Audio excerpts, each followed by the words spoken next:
I am fortunate enough to have seen this country one step at a time.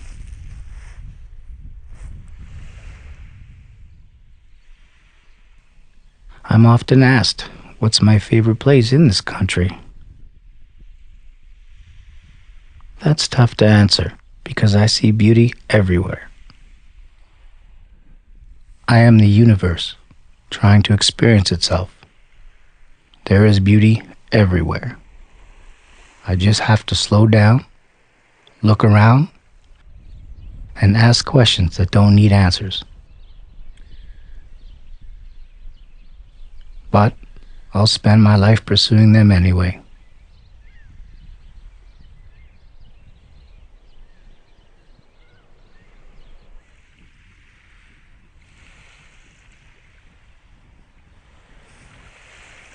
When walking, I often look for the little insignificant things I think most ignore.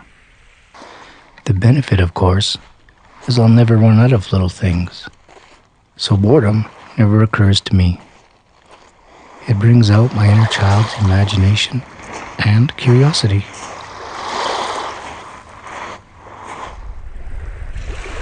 My journey has always been about learning.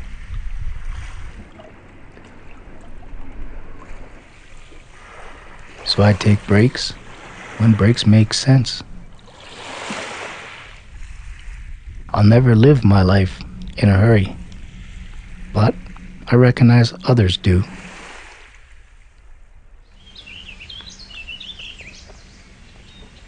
I'm a lumberjack, third generation by blood. I'm used to working in extreme conditions. Quitting is not in my heart. I have come through some tough injuries and walked through much pain, but I keep going. In the end, all that matters is I'm doing what I set out to do. Things happen for a reason, and sometimes I forget my journey isn't about the steps I take, but the stories created in between.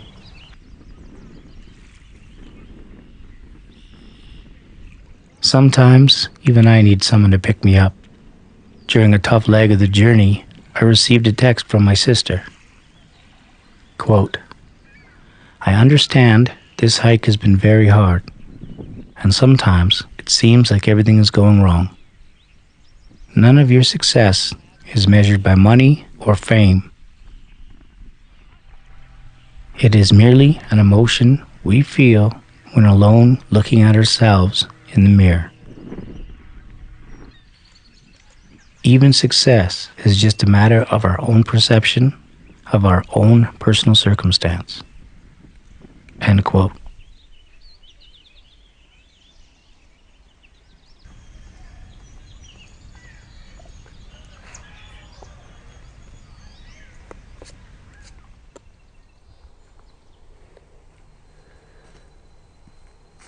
When on a long walk, I feel inspired to write.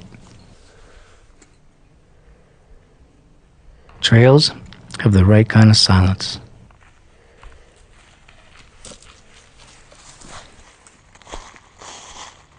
When I hit my stride, I hear nothing at all, not even my own thoughts. Once in a while, I will catch a bird's song or the gentle rush of a stream. Sometimes I tune in on the rhythm of my steps or the rush of deep breaths. Sometimes my thoughts creep in as a whisper, growing into a mumble, then an outright conversation with myself. That's when the wind blowing through the trees reminds me to shush. Nature has a frequency. Can't you hear it? You might be on the wrong channel. You'll know when you're on the right one, when the day-to-day noise goes away. Your heart warms, and the peace complements the serenity that comes without fear without worry.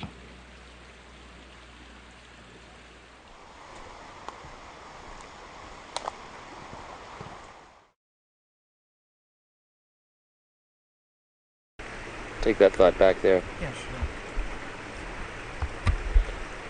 Rolling. Yeah, I think I was 15 years old or something like that, and I couldn't sleep. And I lived out in the country. I went for a nice walk, and it was dark out, and I just walked by the moonlight. And I came back, and I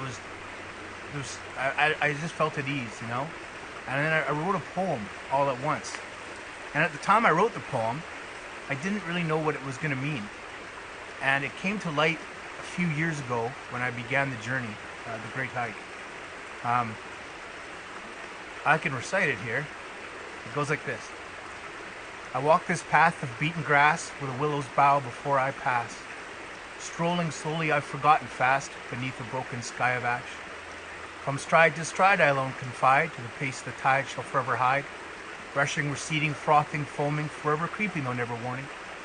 Hence I struggle and straggle about, mumbling vows chewed then spit out. Oh, my troublesome mouth, so often sour sauerkraut. Ranting, raving, babbling, blaming, spending thoughts I should be saving. But we'll all go meek, weak, and frail. Overgorged winds upon our sails, and death's nausea will bring her veil. But strangling upon the reaper's insomnias, and fading as misty mornings may, not all share the same ideals, but nowhere would I rather lay than in the hearts of those I met along the way. And I wrote that all at once after going for a nice little walk on a sleepless night when I was, I think, 15 years old. And I think it really describes life's journey, and I think the Great Hike is just a metaphor for life. I think the trail of life, with the ups and downs, the good weather, the bad weather, weathering the weather, So, yeah. I don't know how I ended up memorizing that poem, but I did. And it was one of those ones I wrote it all out at once. Have you ever walked with pain, and how did you overcome it? I think when you're just going to set out to do a great hike like this, there's all kinds of pain. There'll be pain in your feet, pain in your back, but sometimes it's an emotional pain. The loneliness can get to you at times. I guess that's the hardest one, actually. The physical pain, I can just stop walking. I can take time off, I can heal. But the emotional pain is the hardest one of them all. And the loneliness is the hardest one. My biggest fear, actually, is getting too comfortable being alone. So I go out of my way to always make sure to meet people. I really reach out because, I don't want to get too comfortable being alone. But at the same time, I think it's important to be comfortable with yourself. And you walk through heartache. There's loss along the trail. And I guess walking's the best therapy. I think that's the way I've managed to become really comfortable with myself, who I am as a person. I can be proud of myself. And at the same time, I think all that alone time makes me a better person to other people. It really puts things in perspective, just how much you appreciate your loved ones and just appreciate everybody. You come off the trail after not seeing somebody for a week or two, sometimes even, and when you do finally come across people, you're so excited to see them, and I think that kind of translates into them, the look on their face too. You probably think you're a little nuts, but you'll never appreciate somebody, or even the most simple things. But yeah, the pain thing, you can get past it. That's all mental, and walking is a great way to train that mental ability.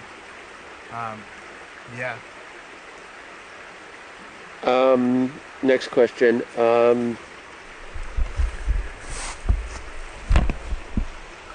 Something we haven't talked about. I don't know if you have any spiritual beliefs or not, but what did walking do for you spiritually?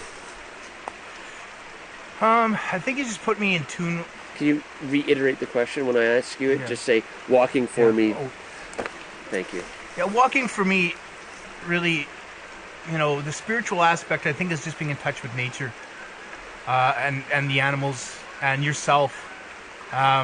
I actually am not a religious man, but it would be hard not to believe in something bigger than you, or bigger than all of us, when you're out there in nature going for a walk. And walking and being out there is spiritual in the sense that, you know, how do you describe that to somebody? I don't know. There's just a connection where you seem to be part of your surroundings. You're not fighting it. You're not in a hurry for anything. You're just all part of it. Even everything. You learn to love rain and sunshine. You know, blue skies and cloudy skies. There's just a whole different way to appreciate things, I guess. I mean, it's extremely spiritual thing for sure. There's no doubt about that. I guess for each one of us, it would have to be an individual, like how you would take it when you're that much time alone. Yeah. Cool.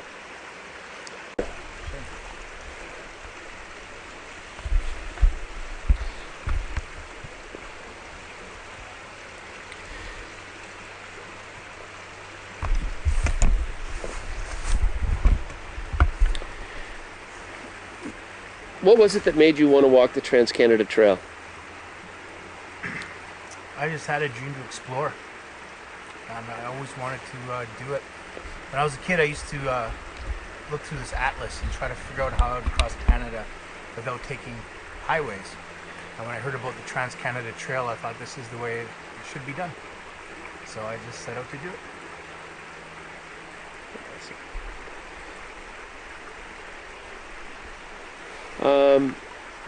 How many kilometers is it that you're walking on this trip? And then talk about it as the Great Hike. So the Great Hike started with the Great Hike is. The Great Hike is a journey to all three oceans of Canada on the Trans-Canada Trail, hitting every province and territory. The trail in total length is 24,000 K. I've done roughly 20,000 of it. Yeah, from east to west, and then I went. I'm en route to the Arctic Ocean, into my third and final ocean. Yeah. I'd like you to talk about walking and what it does for you spiritually, what it's like being out here in nature. For me, there's a beauty in the crunching sound of the leaves beneath your feet. It's always been soothing for me. It's been my happy place. Yeah, I just find there's something about the rhythm of walking with the breeze or the sound of the rushing water. I could just sit here all day and listen to this. It's almost like between the rustling leaves and the sound of the water, you know, it's shushing you to pay attention to everything that's really important in life. Yeah, it's always been my happy place, and it's always been, you know, a place where I could find myself and reboot from life's stresses. There's something extremely humbling about it, and just, you know, in this day and age with everyone going at such a fast pace, to take it and slow it down to human speed, you know, our natural speed, is quite humbling and beautiful. Yeah, it's quite a remarkable thing. If more people could just experience what I experience when I walk. What a gift that could be, and I hope to inspire more people to get out there. I mean, you don't have to do it in the big way I've done it, but just getting out in nature, just getting back connected is so important, and I know it's important for me, and it's always been my passion, and it's going to remain my passion. Talk about the difference between being out in nature and being in the city for you. The city for me is a very intimidating place. It seems that everyone seems to be in a hurry, you know, and for what, really? You know, to get off work and rush home to watch television. You know, for me, that's not my thing. And for me, nature, you know, the sound of the rushing water and the crunching leaves beneath your feet, or the rustling leaves in the trees, you know, it just soothes the soul. There's not a problem I can't walk off. And things that when I get stressed, it takes me no time at all to just completely unwind and get back to who I know I am and where I belong. There's something about it that just is so natural. It's just so, who we are as a human, I guess. And certainly who I feel I am. I'm at my best in the forest. The best writing, my best thoughts, everything.